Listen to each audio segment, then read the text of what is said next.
so we are looking at the amount of electrical resistance. So when we define resistance, this is the amount of electrical resistance a charge experiences as it's moving through an object.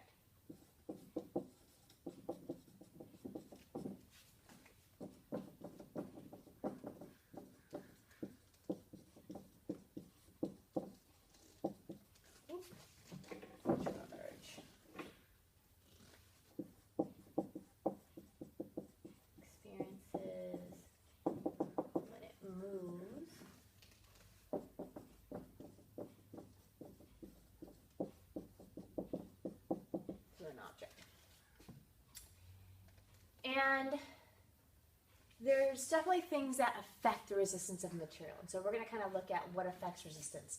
So we could look at just material. Let's call this factors.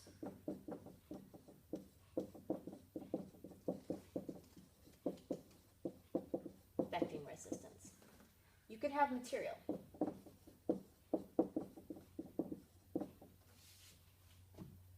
So you can have, this is just like they have conductors versus insulators. So metals have low resistance. Insulators have high resistance.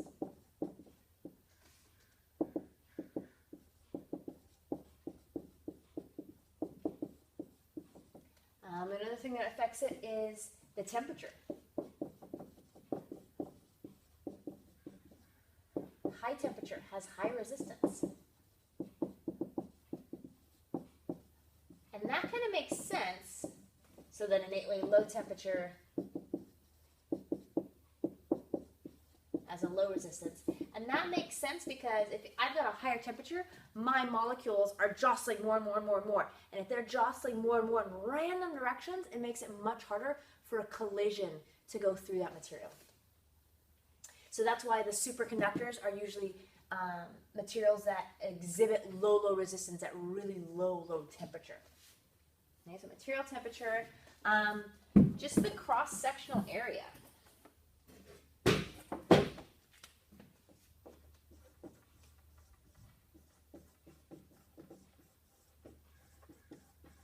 If I have something that's wide, it's going to have a really low resistance. And if you just think about that, it's like, if I have a hole, if I have a dam of water and I puncture a huge hole, there's low resistance. A lot of water can come out. In the same way, if I have like a really big wire, a lot of charges can go through that wire. So if I have a wide area, it's a low resistance. If I have something that's very narrow, it is very high resistance. And the other thing that affects it is just the length of the material. If I have a really long wire, it's a high resistance. And if I have a short wire, it's a low resistance.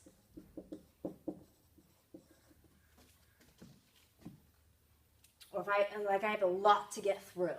Okay, so this could be just in terms like, you can say this is a thickness, but you could also have this as a thickness too. If I have a wall that's this big versus a wall that's this deep, the wall that's deeper is going to be harder for my current to go through.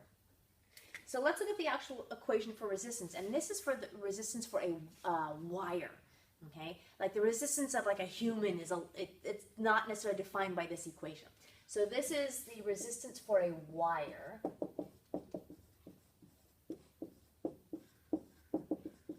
And the symbol, well, the symbol for resistance, I don't think we put it up there anywhere. We should have put it up earlier.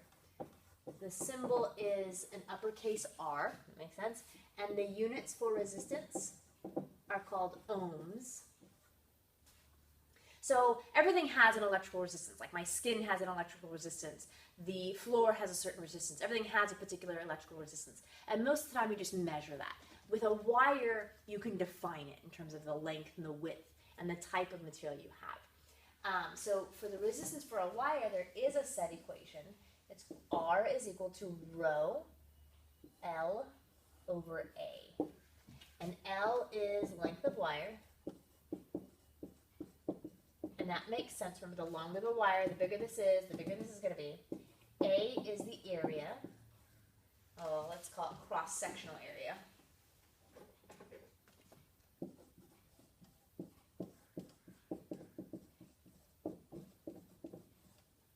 And rho is called the resistivity.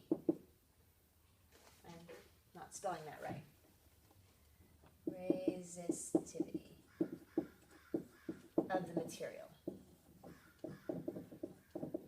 And the resistivity of the material incorporates both the kind of material and the temperature it's at. So in your textbook, there is like a table of resistivity values. And so I think in your book, the resistivity values are all for room temperature materials, but there's a resistivity for copper, there's a resistivity for aluminum, for gold, for platinum, etc. Okay. So when we get back into class, we'll practice this equation a little bit, and we'll also look at the idea of Ohm's law and kind of put it all together in terms of how, if I have a particular voltage, how does the resistance determine how much current gets to come out of my power supply?